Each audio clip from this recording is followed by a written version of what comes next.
El Panteón de Agripa o el Panteón de Roma, como también se conoce, en su línea del tiempo podemos apreciar de que para el año 27 al 25 antes de Cristo, Agripa mismo realiza la construcción de un primer edificio del Panteón. Para el año 80 antes de Cristo, el Panteón de Agripa sufre unos daños por un incendio y es necesaria la reconstrucción del mismo.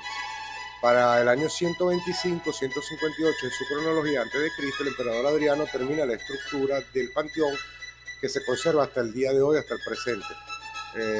Se realizaron más obras durante el reinado de Septimio Severo y Carracalla hasta el año 2217 a.C. Para el año 613 a.C., el emperador bizantino Focas le entrega el edificio a Bonifacio IV, el Papa, para que la misma se convirtiera en una iglesia, la cual hasta el día de hoy sigue siendo para ese uso. Para el año 357 a.C., Constantino II visita el panteón y nota que tiene más estatuas de emperadores romanos que los mismos dioses, y eso para él simboliza el dominio de los emperadores sobre el universo que representa la cúpula. Para el año 1998 y 97, en ese tiempo, se realizaron excavaciones arqueológicas y determinaron que la misma se encuentra 2 metros más abajo del nivel del suelo actual. El Panteón de Agripa o Panteón de Roma es un antiguo templo romano. En la actualidad está consagrado como iglesia católica, situado en Roma, Italia, en el lugar anterior al templo encargado por Marcos Agripa durante el gobierno de Augusto, el emperador Augusto. Fue terminado por orden del emperador Adriano y dedicado alrededor del año 126. Su fecha de construcción es incierta, porque Adriano optó por no inscribir el nuevo templo, sino que conservó la inscripción del templo más antiguo que se había quemado en esa oportunidad. El edificio es circular con un pórtico grande de varias columnas, más que todo 16 columnas de 14.1 metros, y son columnas del tipo corintio. Tiene su cúpula y dentro de la cúpula hay un óculo de 9 metros más o menos, donde pasa el sol completamente hacia el vestíbulo del mismo. En el Panteón de Agripa, la inscripción del friso del pórtico, hay en latín está escrito Marcus Agrippa Luci Filius, consul tertium fecit, que su traducción al español o al castellano debería de derivar en Marcos Agripa, hijo de Lucio, cónsul por tercera vez, él lo hizo. En este friso del pórtico se pensó durante siglos que esta inscripción hacía referencia al edificio que está actualmente. Sin embargo, tras las investigaciones que fueron efectuadas por George Chedan en el siglo XIX, se supo que en realidad el templo de Agripa fue destruido y que el existente que está actualmente es una construcción realizada en tiempos de Adriano, pues que es el que lo finalizó como tal. Los restos descubiertos a finales del siglo XIX permiten saber que el templo original guardaba muy poca semejanza con el actual. Lo que hoy es un pórtico de entrada fue originalmente la fachada del templo de Agripa como tal. Un templo períptero que sencillamente es de forma de construcción griega, donde todas las columnas van en direcciones paralelas y perpendiculares a la vez. Eso es lo que es el períptero. La primitiva entrada se efectuaba por el lado opuesto, mirando hacia el sur, ya que en la rotonda, lo que es la parte central, había una plaza circular con un pórtico más porticada. Al otro lado de esa plaza se encontraba lo que actualmente nosotros conocemos como la Basílica de Neptuno. El primer templo era rectangular, con la chela dispuesta transversalmente, al igual que en el templo de la Concordia del Foro Romano, más o menos así se podría verificar. Estaba construido con bloques de mármol travertino y revestidos en mármol. También se sabe que los capiteles eran de bronce y que la decoración incluía caritíades y estatuas frontales. En el interior existía un pronao, había también estatuas de Augusto y Agripa. Por Dion Casio sabemos que la denominación del panteón no era la oficial del edificio y que la intención de Agripa era la de crear un culto dinástico, probablemente dedicado a los protectores de los dioses romanos, Marte, Venus, etcétera, etcétera. Y hasta el mismo, podríamos decir, hasta el mismo Julio César en forma divinizada. En tiempos de Adriano, del emperador Adriano, el edificio fue enteramente construido o terminado, finalizado. Su nombre no aparece en las inscripciones debido al rechazo de este emperador a que su nombre totalmente figurase en las obras llevadas a cabo bajo su mandato. Muy al contrario que sus antiguos predecesores, como el emperador Trajano, que era culto al ego totalmente. Las marcas de fábrica encontradas en los ladrillos corresponden exactamente al año 123-125, como vimos en la línea del tiempo, lo que permite suponer que el templo fue inaugurado por el emperador Adriano durante su estancia en la capital entre ese tiempo. Aunque no se sabe con certeza quién fue el verdadero arquitecto, el proyecto se suele atribuir a Apolodoro de Damasco. Él fue un gran arquitecto e ingeniero de la antigua Roma de origen sirio-romano, conocido con los sobrenombres de Damasceno o el Mecánico. Particularmente se cambió la orientación respecto al panteón precedente, ya que se colocó la fachada principal hacia el norte. El edificio quedó compuesto por una columnata a modo de pronaos, una amplia chela redonda y una estructura prismática intermedia. El gran pronao o la estructura de la unión con la chela ocuparon por completo el espacio del templo anterior, mientras que la rotonda fue construida sobre el espacio de la plaza Agustea a nombre del emperador Augusto, que separaba el panteón de la basílica de Neptuno. Delante del templo se edificó una plaza porticada en 3 de sus lados y pavimentada con lajas de travertino. Entre las características a distinguir en el panteón de Agripa, el pronaos tótilo, como lo llaman, son formados por 8 columnas en la fachada y con 4 columnas en los laterales. Miden aproximadamente 34.20 por 15.62 metros y se encuentran a 1,32 sobre el nivel de la plaza como tal. De modo que si se accede subiendo 5 escalones, la totalidad de la altura es del orden de los 14,15 metros, como mencioné anteriormente, y tiene los fustes de un diámetro de 1,48 metros en la base. El friso contiene la inscripción que habíamos hablado antes de Agripa, pero en letras de bronce. En el arquitrabe se grabó posteriormente una segunda inscripción relativa a la restauración hecha más o menos en el tiempo de Septimio Severo. El frontón debía estar decorado con estatuas de bronce ancladas con pernos. Actualmente están perdidas. Por la posición de los orificios se especula que pudo ser la figura de un águila, que era el símbolo del Imperio Romano. En el interior existen 2 filas de 4 columnas que dividen el espacio en 3 naves. La central y más amplia conduce a la gran puerta de acceso a la chela como tal, mientras que las 2 laterales terminan en 2 amplios nichos que debían de albergar estatuas de César Augusto y de Agripa, trasladadas de un edificio posterior que era viejo. El fuste de las columnas estaba hecho de granito gris y en la fachada dicen gris, pero también en videos posteriores se puede apreciar que podía ser rojo, proveniente de una cantera de Egipto. Los pórticos que rodeaban la plaza eran de granito rojo, proveniente de Grecia. La última columna lateral oriental, que daba hacia el este, perdida en el siglo XV, fue sustituida por otra de granito gris en los tiempos de Alejandro VII. La columna del extremo oriental de la fachada fue igualmente sustituida por un fuste de granito rojo bajo el pontificado de Urbano VIII. De este modo se modificó la alternancia de los colores originales. La cubierta a 2 aguas está soportada por 2 cerchas de madera apoyada sobre una estructura muraria que apoya por medio de arcos en las columnas. Continuando con las características, en el cuerpo intermedio que conecta el pronaos con la chela, este está construido en forma de ópera latericia y consta de 2 grandes machones adosados a la chela. Los machones flanquean el paso de acceso a la rotonda, que es la prolongación de la nave central donde se asienta el pronaos. Por otra parte, entre los machones y la chela queda un espacio residual en el que se ubican 2 escaleras de acceso a la parte superior de la cúpula. Al exterior, la estructura tiene la misma altura del cilindro de la rotonda y debía tener un revestimiento en estuco y mortero. Hoy actualmente está desaparecido.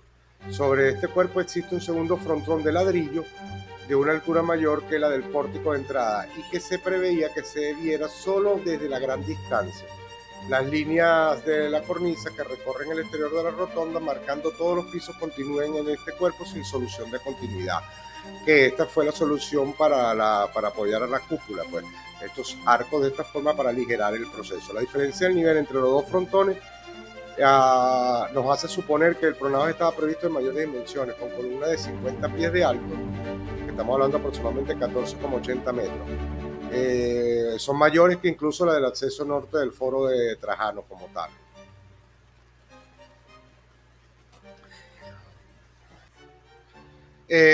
Continuando con las características, en el interior, o mejor dicho, en la cúpula, está formada en la parte del nivel inferior con 7 amplias excedras de planta trapezial y semicircular, alternativamente colocadas. Los nichos están enmarcados por un orden de pilastras y de columnas con un entablamiento corrido en todo el perímetro, excepto en las excedras del eje principal, como la pueden ver en la figura, ¿correcto? Que son como unas losas reticuladas, que así los arquitectos pudieron resolver el problema del peso de la cúpula. Aparecen edículos con campealzados triangulares y circulares alternadamente. En el segundo nivel, desde el entablamiento hasta la imposta de la bóveda, hay una fila de ventanas. Estas ventanas que abren a una galería superior coinciden en vertical con los nichos y los edículos. La decoración romana original fue sustituida en el siglo XVIII por la que se puede ver actualmente. Más o menos se calcula que podría haber sido en los años 1747, 1752. El pavimento de la rotonda es ligeramente convexo, con la parte central 30 centímetros más alta que el perímetro, para que la lluvia que entra por el óculo fluya hacia un canal situado en todo el perímetro. El revestimiento es de baldosas con un diseño de cuadrados en los que se inscriben alternativamente cuadrados y círculos un poco más pequeños. En la cúpula, ahorita continuando con lo que es las partes de las características, ya hablamos de lo que es la parte del interior. En la cúpula está formada por 5 casetones, 5 filas de casetones que crecen en tamaño hacia el centro, donde está perforada por un óculo de 9 metros de diámetro, como lo habíamos dicho anteriormente, y esta ventana o dicha ventana circular permanece siempre abierta y por ella entra la luz. El óculo estaba rodeado por una cornisa de bronce fijada en la cúpula, en la última fila de casetones. Al exterior, la cúpula arranca con una sobrevaloración del muro a 8,40 metros por encima del arranque interior de la bóveda. Por eso es la magnificación de esta cúpula. Se encuentra articulada por medio de 7 anillos superpuestos, el inferior de los cuales conserva todavía el revestimiento de mármol original. El resto se encontraba cubierto por planchas de bronce dorado, hoy perdido a la excepción de lo que vemos en el perímetro del óculo todavía en el lugar. Las planchas de bronce fueron arrancadas aproximadamente, según tienen los entendidos, en el año 663 a.C. por orden del emperador Constantino II. Bueno, el que no lo conozca fue emperador de Bizancio, del Imperio Bizantino, y se colocó una cubierta nueva de plomo en el año 735. Otro elemento que refuerza la idea de perfección es que la altura de la última cornisa segunda, donde arranca la bóveda, es justo la mitad de la altura del punto más alto de la bóveda al suelo. Y particularmente y curiosamente, esta coincide con el diámetro y se puede inscribir en el interior de la construcción una esfera completa, como lo pueden ver en las figuras del interior de la chela y del óculo en la cúpula como tal. Para continuar, nos toca hablar sobre las técnicas constructivas para este templo romano, el templo de Roma, el templo de Agripa, como más se conoce, ¿no? Las técnicas constructivas romanas permitieron que la cúpula resistiera miles de años sin necesitar reformas ni reparaciones. La cúpula es semiesférica, de hormigón con cascotes de toba y escoria volcánica. Este fue el elemento de construcción más innovador para esta época. Las partes externas fueron fortificadas con ópera lactericia, muros de ladrillos y ladrillos bípedos en capas horizontales. La cúpula se construyó mediante sucesivos anillos concéntricos de hormigón, dando como resultado una estructura autoportante. El óculo no era como se pensaba, como lo veía Brunelleschi, que cae, sino que fue construido y fue adosado de esa forma para que la luz pudiera entrar. También se utilizaron palomas sostenidas con coronas de madera para el óculo. La cúpula se apoya sobre un muro cilíndrico de la latericia ópera, como hablamos anteriormente, pero con arcos funcionales y estructurales que formaban un armazón, y de ahí toda la tensión bajaba hacia el piso. El hormigón se mezcló en pequeñas cantidades empapando el agua sobrante. Haciendo una comparativa, el hormigón moderno utiliza más agua de lo debido. Por eso es que la parte volcánica, la ceniza volcánica, fue el elemento constructivo más innovador en aquella época. Y así pudieron darle más porosidad y mayor reducción a la resistencia del agua. El hormigón se vertía en capas delgadas, alternándose con hiladas de piedras horizontales. La cúpula se redujo en peso alineando los materiales utilizando piedra pómez y reduciendo el espesor del muro. Otras técnicas que utilizaron ahí incluyeron nichos, galerías, ventanas, casetones y el óculo como tal de la bóveda. Hablando de la historia posterior de este gran monumento, el Panteón de Agripa, podemos ya ir no concluyendo, finalizando, que hubo una reparación realizada por Antonino Pío con una inscripción de menores dimensiones. Esto estuvo a cargo de Septimio Severo, el emperador, en el 212. También podemos decir que en épocas posteriores se salvó de una destrucción a principios de la Edad Media, porque el emperador bizantino Focas lo donó al Papa Bonifacio IV en el año 608, que ya lo sabemos que lo transformó a una iglesia cristiana. Actualmente es la iglesia Santa María de los Mártires. Es el primer caso que un templo pagano convertido a un culto cristiano. Por esta razón fue el único edificio en la antigua Roma que permaneció intacto y en uso ininterrumpido como tal. En el siglo XV el panteón fue enriquecido con frescos. El más notable es la Anunciación de Melozzo da Forlì, colocada en la primera capilla a la derecha de la entrada. En 1435 se lleva a cabo la demolición de ciertas construcciones medievales que estaban anexas al mismo. A partir del Renacimiento, el panteón es utilizado como sede de las academias de los virtuosos de Roma, algo parecido como la academia hoy de arte, ¿no? Algo así. En el siglo XVII se añadieron los lados al frontón de los dos campanarios, obra de Gian Lorenzo Bernini, bautizado popularmente como orejas de asno, y fueron eliminados en 1893. El rey Víctor Manuel II de la Casa Saboya y su hijo Humberto I, y junto con la consorte Margarita, reposan en una de las capillas de ese panteón. Estas tumbas son mantenidas por voluntarios que apoyan todavía las organizaciones monárquicas y defienden el trono de Italia como tal. Aunque el panteón es un monumento cuyos gastos de conservación corren a cargo del Ministerio de Bienes Culturales de Italia, sigue siendo una iglesia en la que se celebran misas, principalmente de la forma tridentina, del rito romano, y sobre todo bodas. Existe una tradición en la que el día de Pentecostés a mediodía se lanzan miles de pétalos de rosas rojas desde la linterna de la cúpula del panteón, mientras un coro canta el himno Veni Creator Spiritus, el creador del Espíritu Santo. Este gesto recuerda la venida del Espíritu, en la forma de la Anunciación, en la forma de la Encarnación, en forma de lenguas también de fuego sobre los apóstoles. A dicho ritual asisten cientos de personas cada año. Para el año 1980, el centro histórico de Roma, incluyendo este panteón, fue declarado Patrimonio Histórico de la Humanidad por la UNESCO, como tal, ¿no? Ya casi finalizando, vamos a hablar sobre la influencia del Panteón de Roma, el Panteón de Agripa, posteriormente a las nuevas generaciones. Él mismo ha tenido una enorme trascendencia en la arquitectura occidental. Durante el Renacimiento, muchos artistas, los artistas y arquitectos que volvieron los ojos hacia la antigüedad clásica, no podían pasar por alto uno de los edificios más bellos y mejor conservados de toda Roma. Brunelleschi estudió el Panteón para la construcción de la cúpula del Duomo de Florencia, punto de partida de la arquitectura renacentista. Bramante y Miguel Ángel lo recrearon en obras como el Templete de San Pietro y Montorio, o la Basílica de San Pedro. Durante el neoclasicismo italiano, Antonio Canova proyectó el templo en Possagno, su ciudad natal, basándose en el diseño del panteón. Su influencia se deja notar en Inglaterra y América del Norte, sobre todo gracias a Andrea Palladio, que fue imitado hasta el siglo XIX. Muchas salas cívicas, universidades y bibliotecas reutilizan la fórmula de cúpula con pórtico para la construcción de las mismas.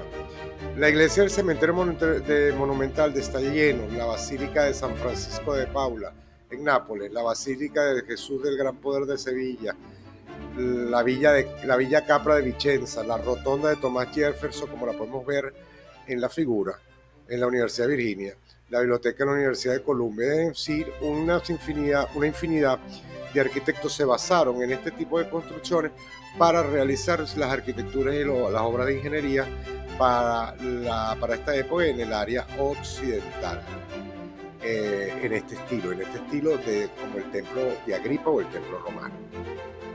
Ya las consideraciones finales de este video, muy importantes, sobre el Panteón de Agripa o Panteón de Roma, como muchos lo llaman, una joya arquitectónica de la antigua Roma, que se erige majestuoso en el centro de la ciudad eterna, construida por Marco Vespasiano Agripa en el año 27 a.C. Hoy en día el panteón sigue siendo un lugar de culto y un monumento histórico de gran importancia. Miles de turistas y fieles lo visitan cada año, maravillados por su grandeza y la serenidad que se respira en su interior. Además, dicho panteón alberga las tumbas de personajes ilustres como el pintor Rafael y los reyes de Italia, lo que le añade un toque de solemnidad a su ya impresionante presencia. El Panteón de Agripa no es solo una maravilla arquitectónica, es un testimonio vivo de la grandeza de Roma y de la perenne fascinación que la ciudad ejerce sobre quienes tienen la fortuna de visitarla. Si te gustó el video, dale un like, que me ayudaría bastante a seguir generando contenido. Suscríbete a mi canal y activa la campanita para las nuevas notificaciones y videos que se subirán a YouTube. Gracias.